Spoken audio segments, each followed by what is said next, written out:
women are not responsible for how men choose to raise their sons. Like, On this week's episode of the Infusion Breakdown Show, the Breakdown crew sat down amongst ourselves to discuss T.I.'s comments on thought prevention hours.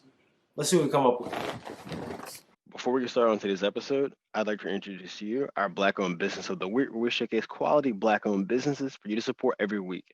This week's business is Romaniatic by Andy Rome.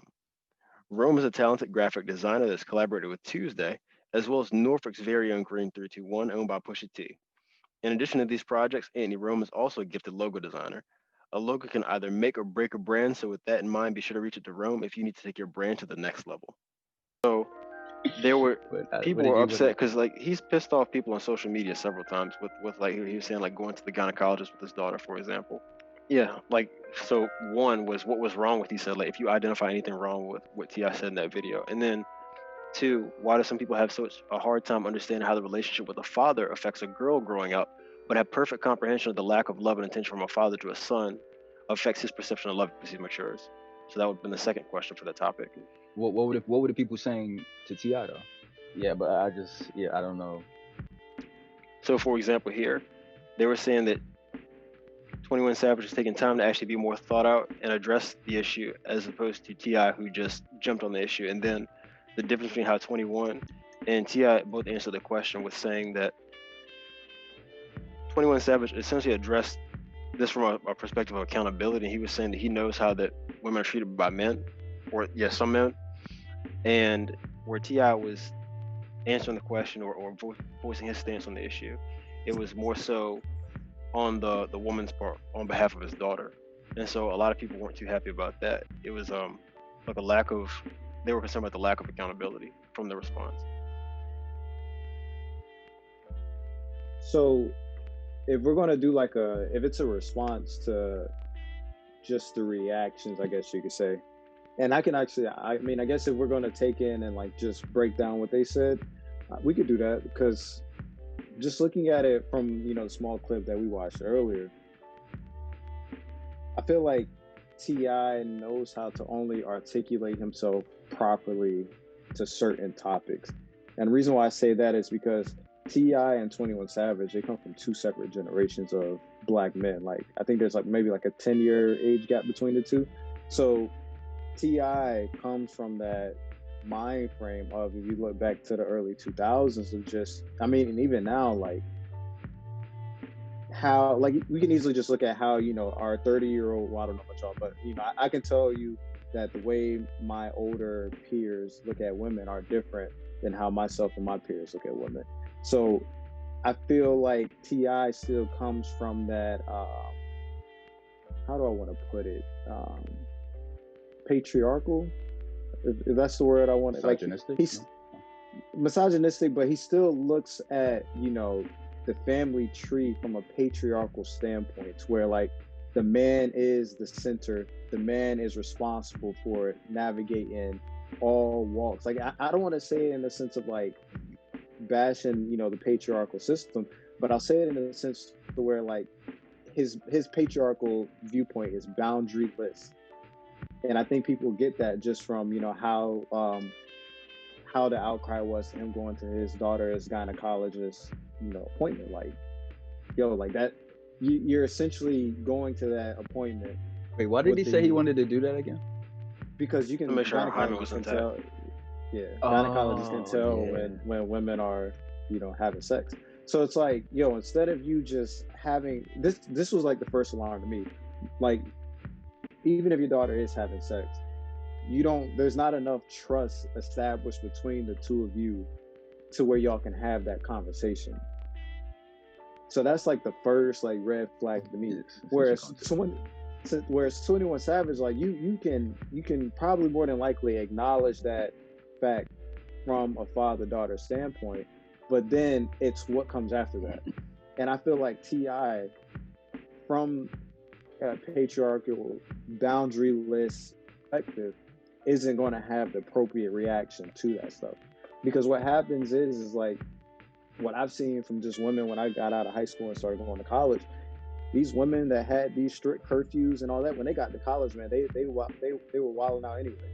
Yeah. So it's like, yes, it is responsible as a father to put in your time, not just with, your son, but with your daughter as well. And that time needs to be equal because, yes, we are two different, I guess you could say sexes or genders in a sense, but like, it's still your responsibility to teach. Like you can't just throw your son into the fire and then, prohibit your daughter from being thrown into the fire until it's time for her to go to college. And then she's trying to, recount all those years of, having that boundaryless relationship with her father to now she's going in and kind of experiencing life for herself. Like I think that his viewpoint just looks at women as second tier. Like he doesn't believe that women have the ability to, I guess, rationalize and make these decisions on their own without external, I guess you could say, influences.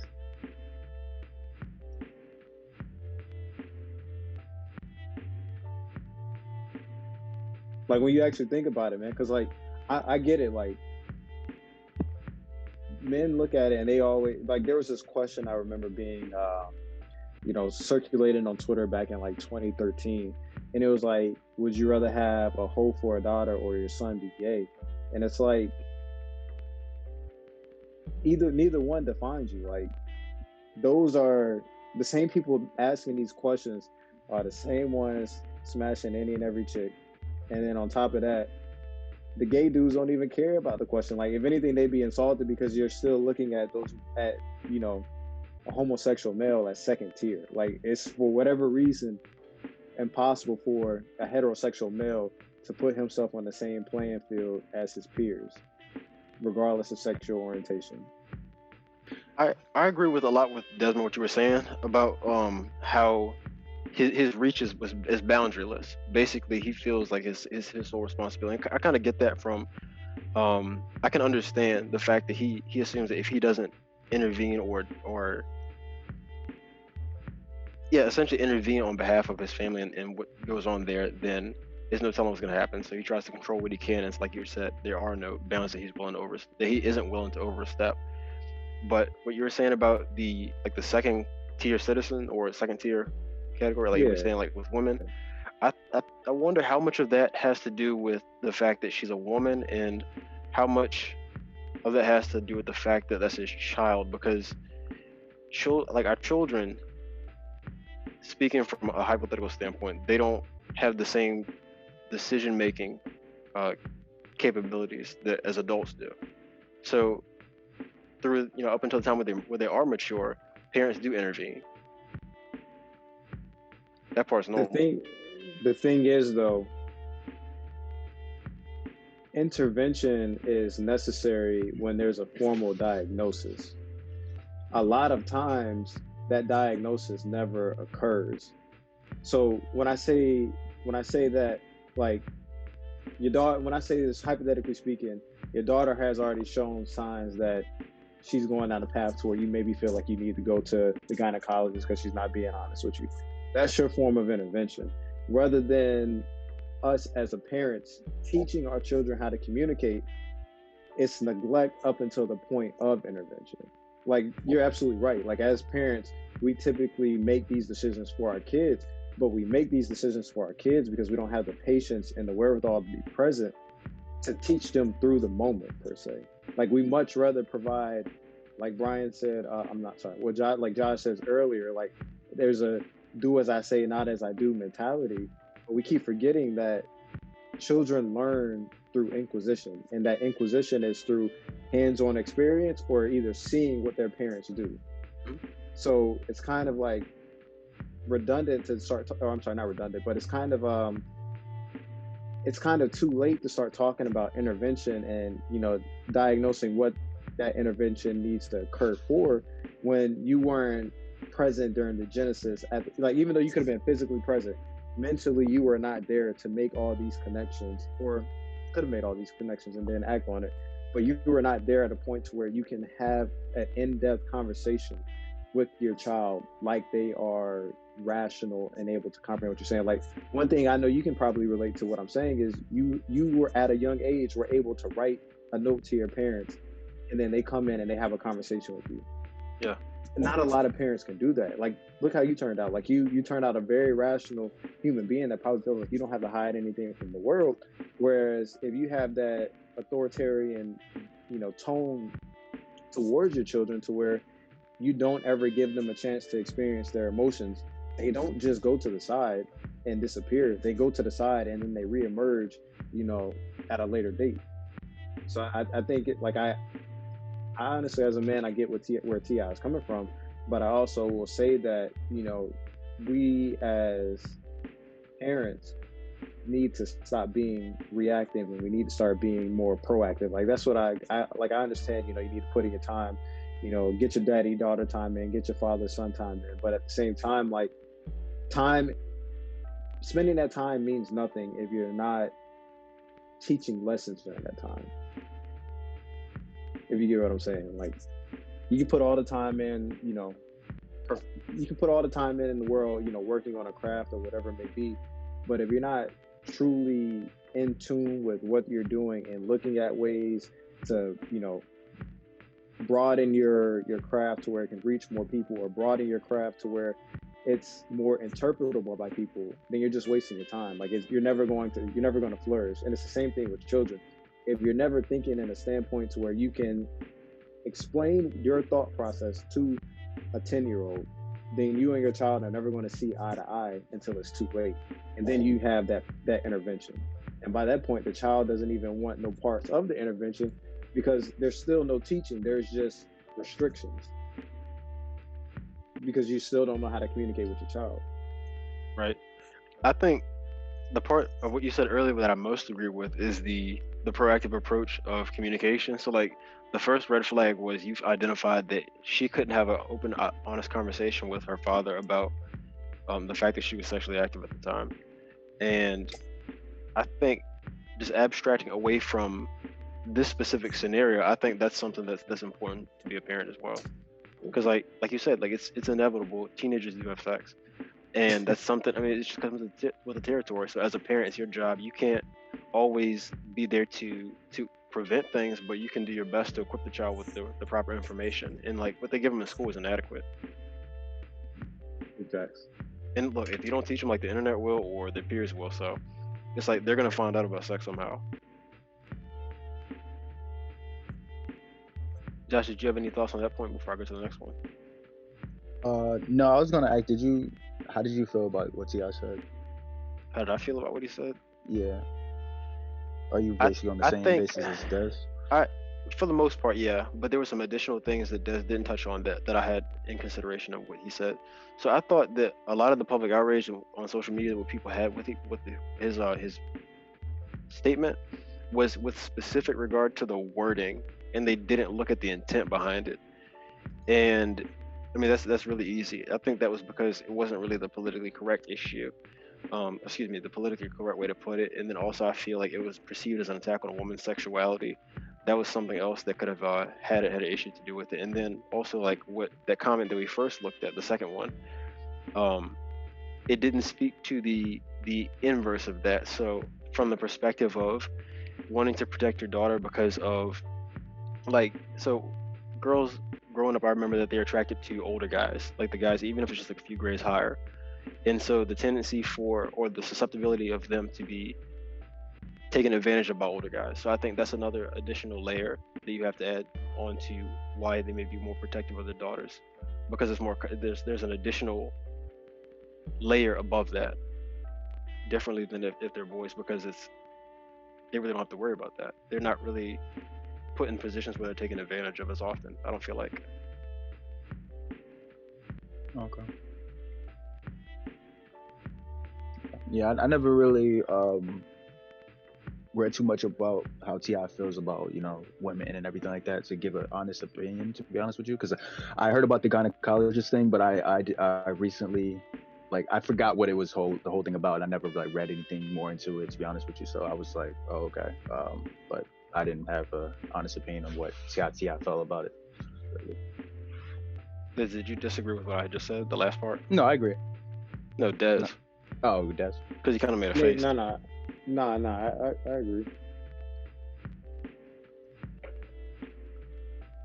like, and this is like my thoughts on this are stemming from the fact of, like, I understand. So we all have sisters, and so there's definitely differences between raising a son and a daughter. I feel like my parents raised myself and my sister in a pretty egalitarian fashion, to where we both had the same expectations in terms of like our responsibilities, cleaning, schoolwork, things like that. But there's definitely differences between having a son and a daughter, like specifically around the time where they hit puberty. Like prior to that, pretty much you just have a child to where there isn't really much interest in the other gender. So you really, it's really more so like generic. But as they get past and they branch out, then it becomes more specialized, and Did and the interaction changes. did did you and your sister have different curfews No, at all? I mean, No. well, for one, I was older than her. Okay. And I don't really remember having like a defined curfew. I didn't stay out super late, but if I wanted to go somewhere, I would just ask and say, "Hey, okay, this is where I'm going. I'll be back then." And then also when I was working, like sometimes I would get home at midnight and stuff. So it wasn't like my parents never gave us a defined curfew. It was more so like on a case by case basis. If you want to go do something, you ask. And How, the work was how do you guys feel about parents who, I guess that question right there, who gives more curfews to women rather than the guys in the actual family? Because I remember my dad used to yell at my sister for coming in late, where my brother, he was older, yes, but she was only a year younger than him, but he wouldn't be so strict on my brother other than my sister. So I was curious as to, how do you feel about parents who do that, or should they do that actually? I think it ties into exactly what I said before, being reactive instead of proactive, because there's that fear of being, and like I actually mean it by fear, like these are fear-based reactions, fear-based decisions from a man down to his daughter based on knowing the nature of man. But it's like these women are rational beings. Like they're going to do what they want to do. Like you can't stop them. Like a curfew does nothing except push what they were going to do to an earlier time. What if it's more The about, later, the criminals, the freaks come out at night, the criminals. I mean, I get that too. Like, don't get me wrong. Like, there is a saying that like nothing good happens after what 12 a.m. or 1 a.m. It's between 12 and 1. Like nothing good ever happens after that time. But it's like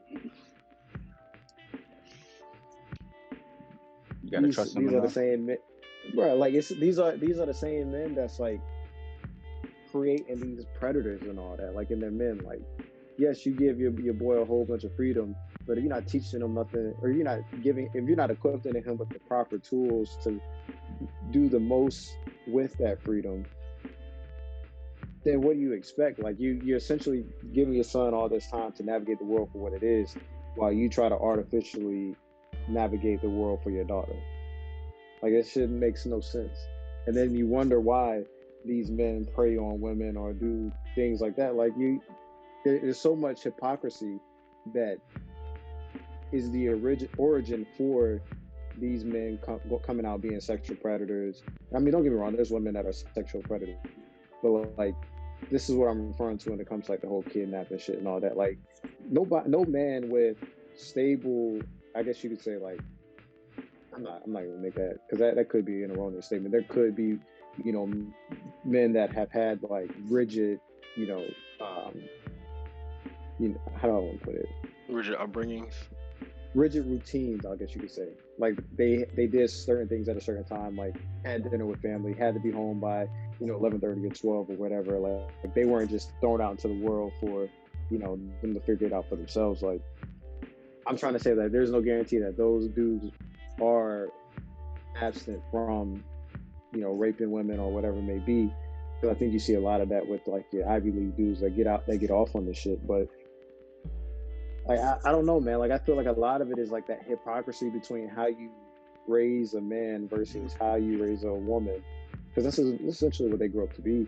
Like I think that is what causes this discrepancy between sexual predators and just how men look at women in general.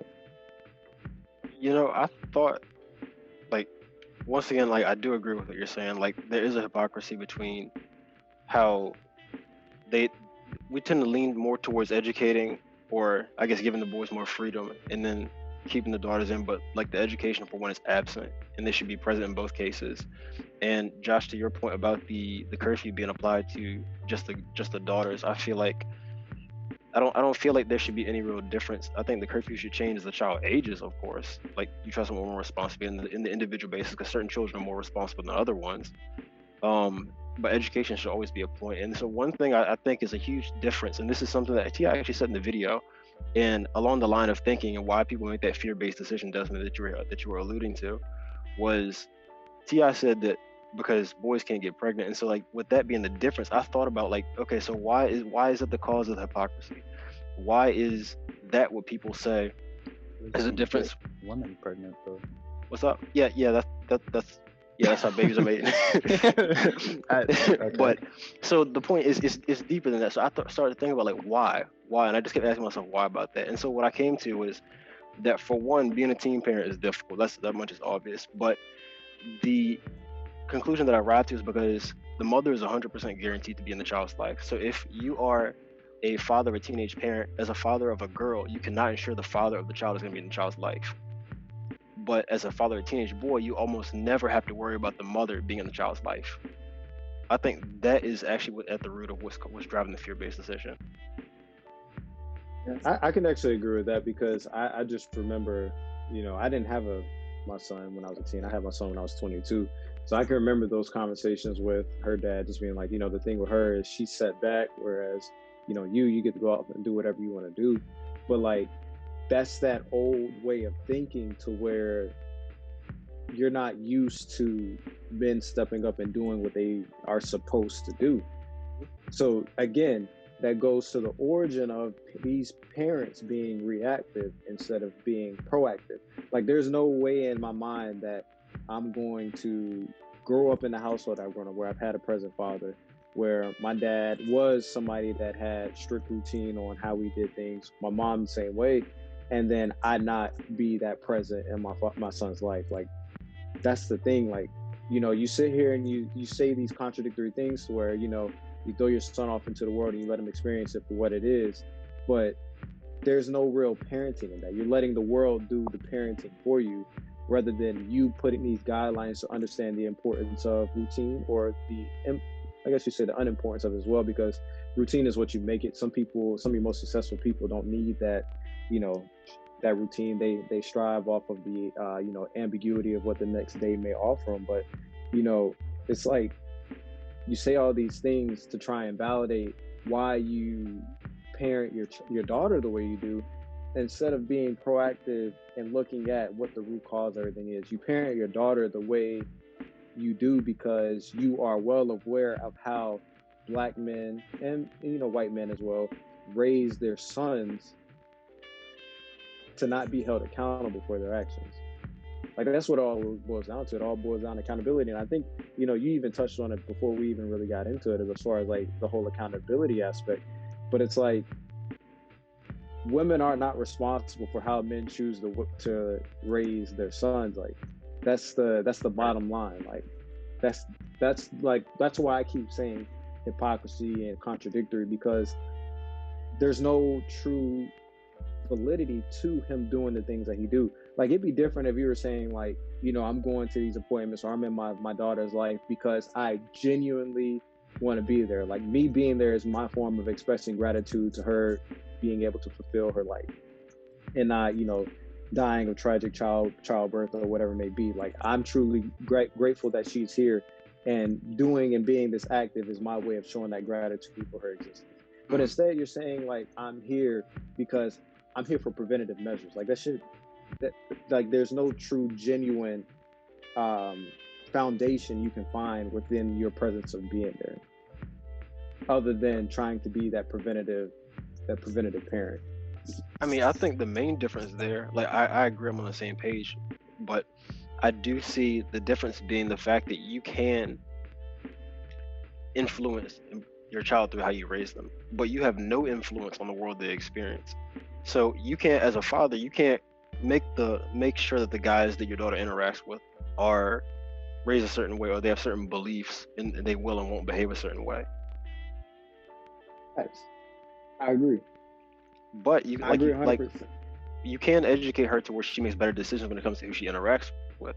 That's Um, exactly what I was gonna say, because vice versa, these men still go out, and me included, we go out and we interact with women that are brought up the same way we're brought up. Like if you're given that immense amount of freedom, and what do? They fuck with your mentality to where they almost strip you of who you are. Like you kind of have to build yourself up to be this person because you've gone through so much emotional turmoil or whatever it may be, or you've caused so much emotional turmoil that this karma is now coming back to bite you. So like it's a it's a plan of parenting that doesn't really have a plan per se. Like it's a style that is styleless. Like you're just creating damaged beings by doing things that way. Like I'm spot on with you. Like when you have that routine, you have that structure, you have that philosophy, you cannot prevent your child from making these decisions. But that routine that you have instilled in them, that philosophy that you've instilled with them, gives them the tools of how they need to bounce back. Being able to establish a formidable identity to where you're able to say, I know who I am, I know my worth. That was a lesson. I can make that same mistake again, but that is only going to strengthen my knowledge of this, dating, however you want to call it, world, to where I've had these lessons to where now I can make the right proper decisions. Because we still make the same mistakes. Like men keep going back and dating these same damaged women. These damaged women keep coming back and dating these same damaged men. But at the same time, though, like everything will come back to that proactive parenting, and then that reactive parenting kind of say is what causes us to become, be calluses per se. yeah. And I think one of the biggest problems of being a helicopter parent is the fact that it results in children who they aren't equipped to make their own decisions. And you think about the parents aren't always present. Like you're not always going to be around there. You're not with your child when they're out at the football games on Friday nights. You're not there with them while they're at work. You're not with them after they're at work. You're not with your children when they go off to college. Exactly.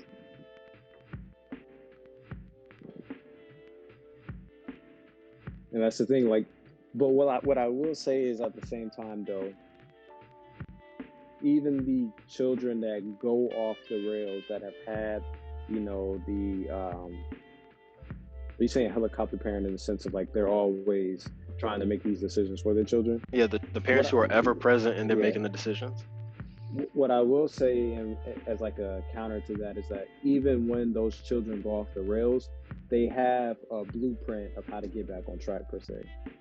Like they've seen both the structured and unstructured life, where they're able to have a check in their head. Like for me, like I was complimented numerous times. Like even when I do fall off, I always know how to get back on the right path just because of my upbringing. Like, but did you have helicopter parents in the true sense?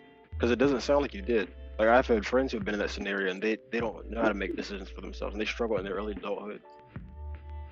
Nah, I was thinking more of helicopter parents in the sense of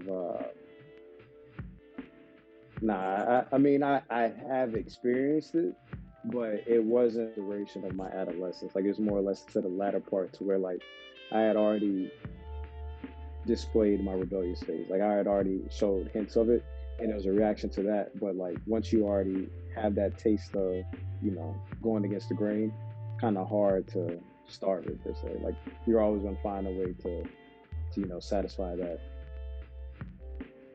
desire to be rebellious. I'm not gonna lie, bro. I was also a really good liar too. So like, I found ways to get around stuff. Like that's the thing. Like I look at now, I'm like, I know my son might be great right now, but I'm expecting, because his mom is the same way. Like we're good at what we did as teenagers. So we expect the same thing with him. But I think one thing we just try to do now is like not neglect his desire to get into stuff. Like I encourage him to get into stuff because as annoying as it may be, like he needs that experience.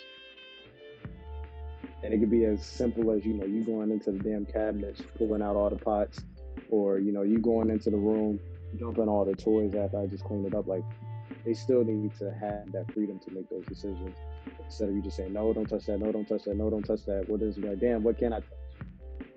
And that, of course, extends to, teenage years and a young adulthood. It's like, damn, what can I do? And to your point about the cleaning up, is like the fact that they're used to having like the tactile experience of cleaning up. They know exactly what it entails when they make a mess, what's expected of them. They have to repair it back to its original state, if not better. Yeah. Josh, did you have anything to add on to that point? Can you hear me? Yes. No. No, not really. I've basically just been listening, but I understand where both sides are coming from. Yeah. How might the lack of love and attention affect a boy from his mother? Because, like, to flip the scenario that we've been primarily drawing our analogies from, how would that affect the boy growing up?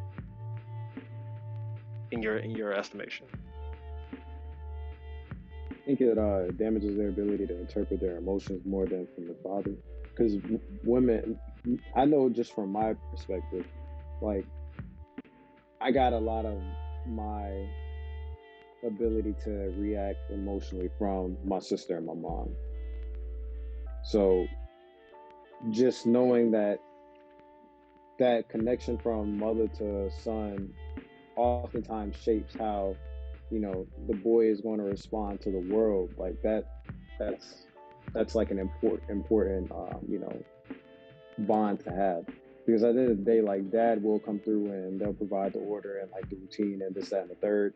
And, they do try to establish that emotional connection as well.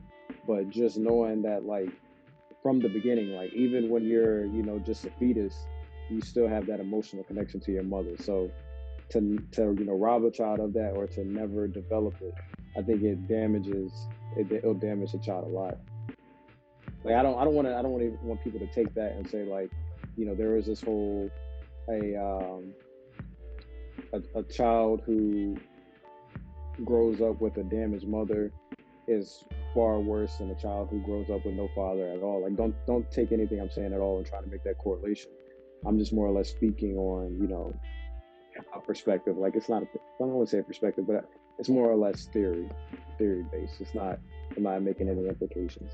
So what you're saying is, drawing from your experience, what you would estimate how you would turn out had you not had that influence that you gained from that. Right. And that's basically what I was asking. What were your thoughts? Because this is a hypothetical. We can't run simulations on this. I think a lot of times it'll come with the boy being being disrespectful to women. But I think really in a lot of those cases, unless you're talking about something like a Pursuit of Happiness, Will Smith type of way, where the wife left the kid and the dad or something like that. Usually the mom isn't there because it has something to do with the dad. So usually the boy is abiding by something the dad did, and if it has something to do with like disrespecting women, then he's going to carry that on too. But you just said love, right? Just like, yeah, I wasn't the lack speaking of with love. regard to like physical presence and the mother not being at home. I was saying if the boy doesn't have experience or the mother didn't express love and affection and love and attention to them. Because You said what? Go ahead. No, I was about to say, I think it's about the same thing that would happen, to be honest with you, without that love and affection. You think something different? The respect and I was thinking that it would affect him in his ability to have meaningful interactions with women later on in life, and not being able to establish emotional connections. Yeah. So I think the disrespect, that could be a component of it. I would agree on that point. Yeah, I think a lot of it depends on the dad too, like how the dad has treated the woman too in that case too. But in a lot of instances, when do you see a woman like not showing any type of love or affection to the boy, and the dad is not the direct result of it, So I just look at it that way too. But yeah. I'm trying to play out that scenario that you just described. You're saying that the woman, she doesn't show love or affection, attention, that triad, to the son because of the actions of the father?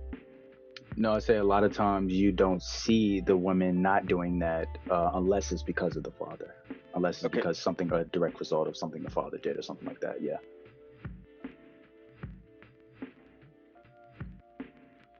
I mean, this is all. I mean, this is a great discussion, and that's a very valid point. I think it also depends a lot just on the caliber of parent, because some people are just better parents. Some people are more present, and Like not in it's the like the sense. dad being a better parent than the mom. You mean like that? Or Well, I'm saying if categorically, like some people are better dads than other dads. Some people oh, are better okay. moms than better moms. Okay. You know, Yeah. some people grow up with people who have more fathers who are more present in their lives. Some people grow up with their mothers that are more present in their lives. So it's like it's very individualistic. Nobody has the same combination of parents. And then also the parents themselves, they contribute things differently. Like what Desmond was saying about being brought up and experiencing the more emotional side of the world and learn how to be more in tune with that side of himself coming from his mother. It's like a mom and a dad provide two different things. And not saying to strictly typecast them, like not saying that a dad can't be nurturing and a mother can't be provide structure or anything like that, but there are correlations with being each. And so having both, you're able to draw and deduce certain things that you wouldn't have if you just had one in the life, or even if like one is inadequate at what they do. I got you. Like there's a lot of variables at play. Yeah. Yeah. Anything else you guys want to add?